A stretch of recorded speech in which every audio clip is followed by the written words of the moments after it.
ce live et ben, les votes ont décidé que j'avais mis sur la page École des leaders du Nouveau Monde, même sur Instagram.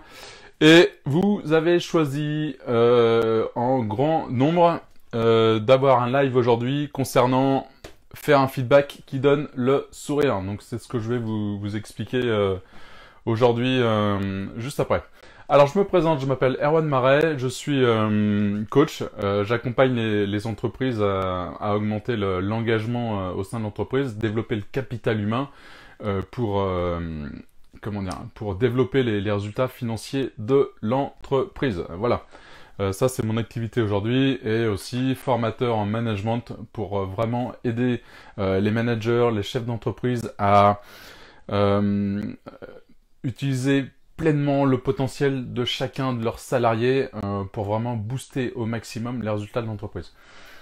Aujourd'hui, il y a énormément de gens qui travaillent dans l'innovation, qui cherchent à innover pour augmenter leur chiffre d'affaires, alors que le premier levier pour développer son entreprise aujourd'hui, c'est le levier humain, c'est développer le capital humain que vous avez à votre disposition et de vraiment l'optimiser pour que chacun se sente bien à sa place et donne le meilleur de lui-même pour l'entreprise, pour le projet. Et alors dit comme ça peut faire un peu uniquement utiliser les gens au service de l'entreprise, mais vous verrez que les gens, les personnes, les salariés ont envie de bien faire. Naturellement, ils ont envie de donner le meilleur pour que ça se passe bien et pour se sentir utile, pour se sentir fier de ce qu'ils font, pour contribuer à quelque chose de plus grand qu'eux. Et ben ça, il va falloir aller le chercher par des outils tels que le feedback positif. Voilà. Alors, bonjour à tous ceux qui sont là. Est-ce que j'ai des noms? Ouais, salut Romain, Jean-François, Nathalie, enchanté et bienvenue sur ce live. Alors, faire un feedback qui donne le sourire. Qu'est-ce que ça veut dire ça, faire un feedback qui donne le sourire? La plupart du temps, quand on est dans une discussion et que la personne qui a en face de vous exprime une opinion qui n'est pas la vôtre, qu'est-ce qui va se passer? Vous allez dire non mais c'est pas vrai, moi je pense ça. En fait, vous allez chercher des explications, donner des arguments, vous allez tout faire pour que l'autre comprenne votre point de vue, ou alors adhère même à votre point de vue. Vous voulez absolument le faire changer d'avis parce que vous estimez que votre point de vue est le plus intéressant, le mieux, le plus important, ce que vous voulez, mais en tout cas, vous allez chercher à convaincre l'autre. Et qu'est-ce qui va se passer chez l'autre à ce moment-là? Il va y avoir une fermeture de sa part, il va devenir complètement hermétique à tout ce qu'il veut dire, parce qu'en fait, il se sent blessé ou agressé par rapport à ce que vous dites, et lui, il va chercher à faire exactement la même chose. Il va vous chercher à vous convaincre que votre idée est pas forcément la meilleure et la bonne, et que de toute manière, c'est pas comme ça qu'il faut faire, donc lui aussi va chercher à vous convaincre. Et on va rentrer dans des discussions ping-pong, ce que j'appelle ping-pong, c'est-à-dire qu'on se renvoie la balle l'un à l'autre, mais c'est absolument pas constructif, et ça va être hyper difficile d'avancer dans ce genre de discussion. Voilà, donc ça c'est dans des discussions normales. Mais alors quand en plus vous avez une position de manager et que vous avez quelque chose à dire à l'un de vos salariés, parce que la qualité du travail qu'il a fourni ne correspondait pas tout à fait à vos attentes, ou que le délai n'était pas bon, ou n'importe quoi, l'important est de pouvoir dire tout ce que vous avez envie de dire, mais de manière positive pour que la personne l'entende, puisse l'intégrer et puisse changer ses comportements derrière pour que la prochaine fois, il fasse mieux. Et comme ça, c'est gagnant-gagnant pour tout le monde. C'est-à-dire que vous allez obtenir les résultats que vous voulez les fois d'après. Et lui, ça lui permettra de s'améliorer et de grandir avec le feedback que vous allez lui faire. Ok? Seulement, un feedback, c'est exactement comme à des enfants. Si quelqu'un vous donne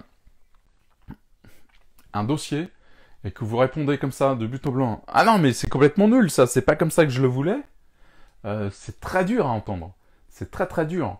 C'est-à-dire que là il peut y avoir un blocage qui se fait, une fermeture, et derrière il n'y a plus rien qui va passer. Vous pouvez plus lui envoyer d'informations parce que émotionnellement c'est fermé.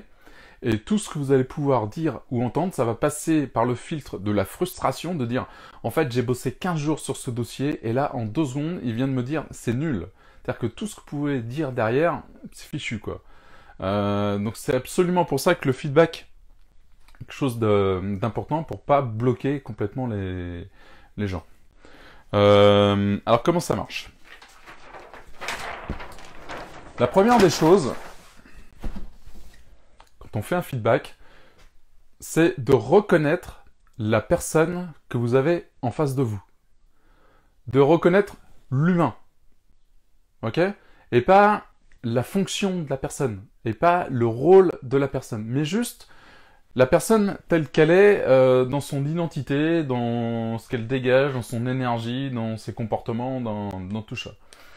Et la première des choses à faire, donc, c'est de envoyer un signal positif sur un détail spécifique que vous avez remarqué le jour même où vous faites ce feedback. Ok? Donc c'est donc reconnaissance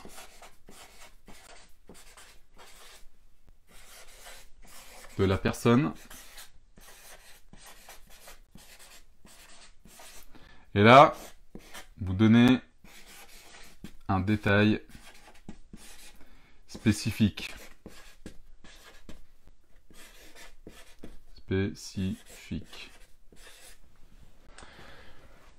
Qu'est-ce que ça veut dire?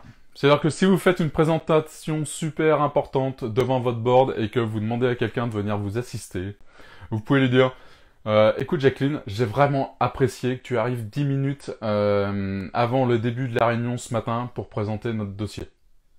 Ok? C'est quelque chose qui est arrivé aujourd'hui et que vous reconnaissez une qualité de la personne le jour même. Ok? Ou alors c'est de dire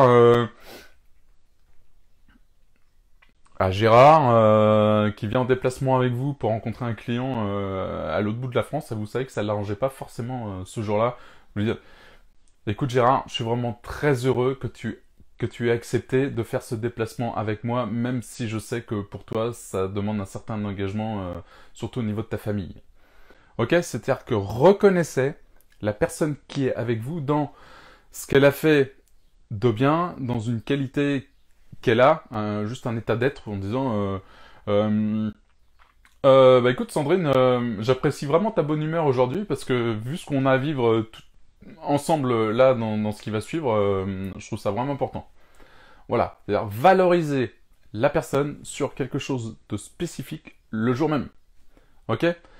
Comme ça, la personne se sentira reconnue dans ce qu'elle est, et le fait que ce soit quelque chose de vraiment vrai, que vous avez observé, c'est un fait observable, que vous avez vu juste dans les instants d'avant, c'est super important. C'est pas ça veut dire que c'est pas une remarque automatique que vous faites. Si vous dites à la personne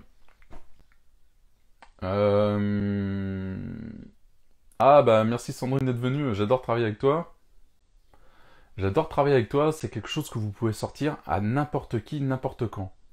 Peut-être que c'est vrai, et peut-être que c'est sincère, mais la personne qui reçoit ce type de phrase ne peut pas savoir si ça s'adresse directement à elle ou pas, si c'est quelque chose de personnalisé. Donc, première des choses, quand vous faites un feedback, personnalisez votre entrée en matière, personnalisez la première phase sur la reconnaissance de la personne que vous avez en face.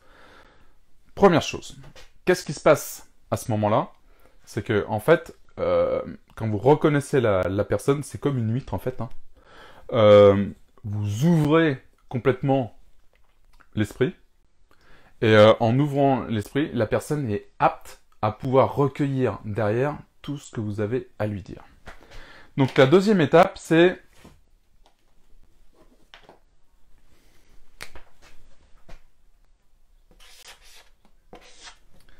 vous allez parler d'axes d'amélioration.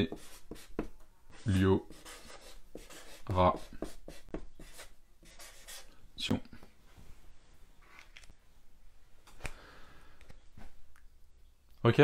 Vous parlez d'axes d'amélioration. Ça veut dire que il n'y a pas de choses négatives. Vous demandez à la personne qui a travaillé pour vous d'améliorer certaines choses. C'est-à-dire, c'est pas « Ah, ton dossier, il est nul », ou alors « Ton dossier est trop court », ou alors « Mais t'étais beaucoup trop stressé pour la présentation », ou alors j'aurais voulu avoir cette réponse beaucoup plus vite ». Tout ce que je viens de dire là, ce sont des choses négatives. Mais vous allez les transformer en points positifs, en disant « Bah écoute, merci de m'apporter ton dossier maintenant. La prochaine fois, je souhaiterais que tu me que tu me le donnes plus vite. La prochaine fois, j'aimerais que ce soit fait en 2 jours au lieu de 4 jours. Ou alors, j'aimerais que tu sois beaucoup plus précis dans la description de l'offre que tu viens d'envoyer au client. » Ce qui ne veut pas dire que ce qu'il a fait aujourd'hui, c'est complètement nul et c'est complètement imprécis, imparfait. Vous lui dites juste, ok, ce que tu as fait là, déjà, c'est une base. Maintenant, j'aimerais que tu améliores ce point-là. Améliorer le délai, la précision, la qualité du dossier, le savoir-être. En disant, par exemple, écoute Jean-Jacques, alors je reprends en 1, par exemple. Écoute Jean-Jacques, j'apprécie vraiment ce matin ta bonne humeur et ton enthousiasme de dévoiler ce projet à nos associés. Donc voilà, ça c'est le premier point. Ensuite, en 2, vous pouvez dire, cependant, Jean-Jacques, la prochaine fois, j'apprécierais que tu cadres un petit peu cet enthousiasme pour que ça colle vraiment au sujet de notre présentation.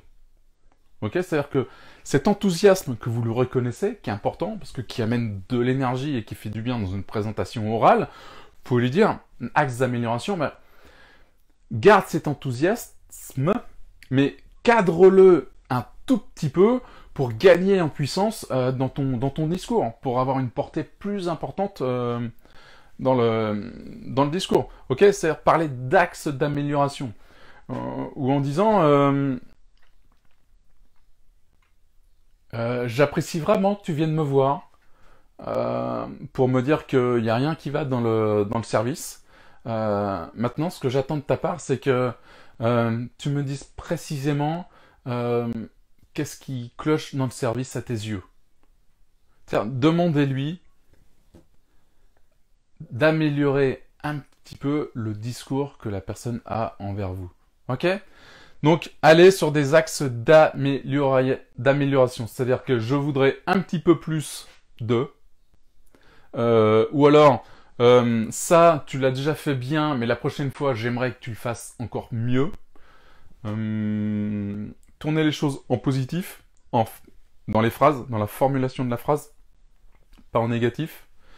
Et voilà. Et vous pouvez en donner 1, 2, 3 grands maximum. Donnez 1 ou 2 axes d'amélioration, c'est tout, ça suffit. Et les gens comprendront. Ok ? Et enfin, pour finir,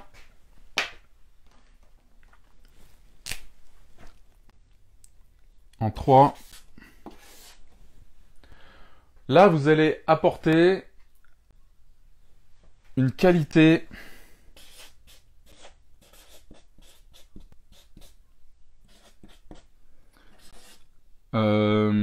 globale. Voilà, comme ça.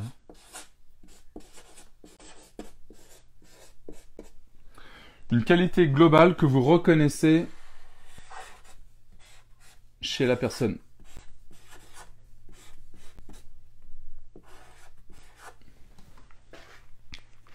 C'est-à-dire qu'à ce moment-là, vous dites ok Jean-Jacques, j'ai vraiment apprécié ton enthousiasme débordant ce matin pour présenter le projet à nos associés. Maintenant, je t'invite vraiment, pour gagner en maturité, à cadrer cet enthousiasme-là et à le mettre au service de ta présentation et pas uniquement à faire le clown sur la scène. Mais franchement, Jean-Jacques, j'apprécie vraiment travailler avec toi, ou alors j'apprécie vraiment ton dynamisme et je prendrais beaucoup de plaisir à refaire ce genre de présentation avec toi. C'est-à-dire que là, vous finissez sur une note plus générale, plus globale, que vous reconnaissez à cette personne. C'est-à-dire que là, c'est vraiment un détail spécifique du jour, sur le moment, qui veut dire que, ok, parce que vous avez prêté attention à ça aujourd'hui. Et pour finir, donner une qualité globale à la personne qui ouvre des perspectives pour le futur. En disant, bah écoutez, je sais pas, écoutez Nathalie, j'apprécie vraiment la qualité de vos dossiers. Et je sais que je peux compter sur vous pour faire du travail de qualité. Voilà, c'est-à-dire que vous finissez sur quelque chose où vous savez que cette personne-là, elle fait un travail qui est quand même en général très précis, très détaillé, qui répond à tous les critères que vous demandez, même si vous avez demandé 1 ou 2 axes d'amélioration. C'est-à-dire que ça n'enlève pas, c'est pas parce que vous donnez un axe d'amélioration que ça enlève les 15 qualités que la personne a globalement et qui répond à vos critères.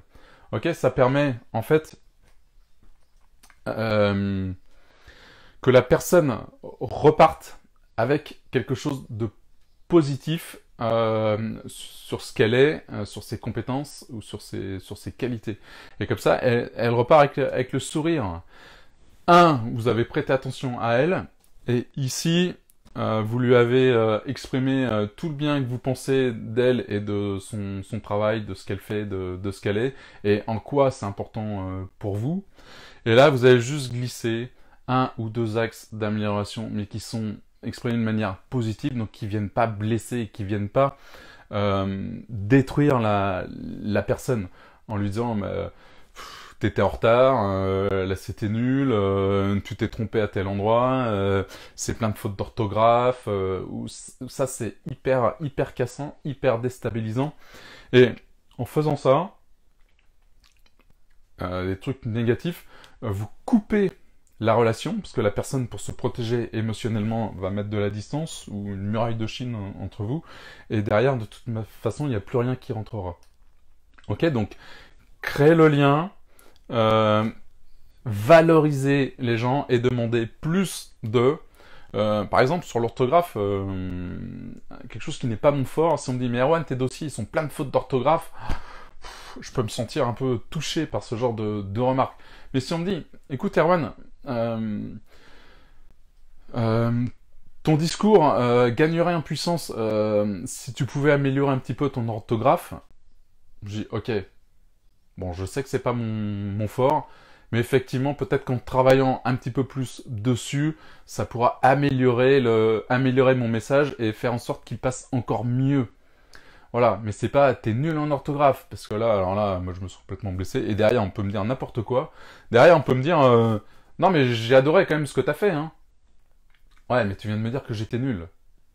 Alors en fait, intérieurement, émotionnellement, c'est difficile à entendre, c'est difficile à gérer, quoi. C'est-à-dire que tout ce que vous pouvez dire derrière, ça passe pas, quoi. Ok?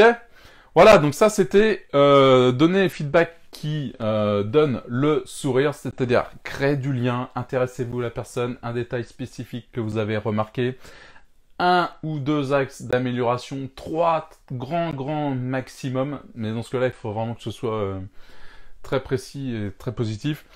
Et en dernier, vous complimentez la personne sur une de ses qualités globales qu'elle a en général, même si c'est pas vrai le jour J, mais que comme vous la connaissez, vous avez remarqué depuis le temps que son sérieux, son dynamisme, je sais pas moi, ses réactivités ou son envie de bien faire. Enfin, trouvez les mots, intéressez-vous aux gens qui sont autour de vous. Et vous verrez que les gens repartiront avec un sourire comme ça. Ce qui fait que un feedback qui donne la sourire, ça veut dire que vous aurez des gens qui sont beaucoup plus impliqués, beaucoup plus investis, qui oseront beaucoup plus venir communiquer avec vous, parce qu'ils savent que derrière, tout ce qu'ils vont en tirer de la relation, ce sera du positif. Donc il n'y aura pas de censure. Ils pourront vous amener toutes leurs bonnes idées, les meilleures idées, et ils sauront que ils seront pas jugés, qu'ils seront pas cassés. Et vous allez avoir des gens complètement proactifs qui vont faire avancer l'équipe, qui vont faire avancer les choses, les projets, n'importe quoi. Ok? Donc, testez ce feedback positif. N'hésitez pas à partager avec tous les gens autour de vous qui font des feedbacks pas forcément très positifs encore, mais qui gagneraient à utiliser cette technique. Partagez-leur et vous verrez qu'ils vous remercieront quand ils verront un petit peu la puissance que ça peut avoir dans leurs équipes, que ça va changer toute la relation. Mettez des pouces bleus bien sûr sous cette vidéo et mettez en commentaire quand vous allez tester cette nouvelle technique de feedback là tous les retours positifs que vous avez pu en avoir. Voilà, écoutez, je vous fais des gros bisous et à la semaine prochaine pour un nouveau Facebook Live sur les types de management pour hacker votre management avec la programmation neuro-linguistique. Voilà, à bientôt. Bye.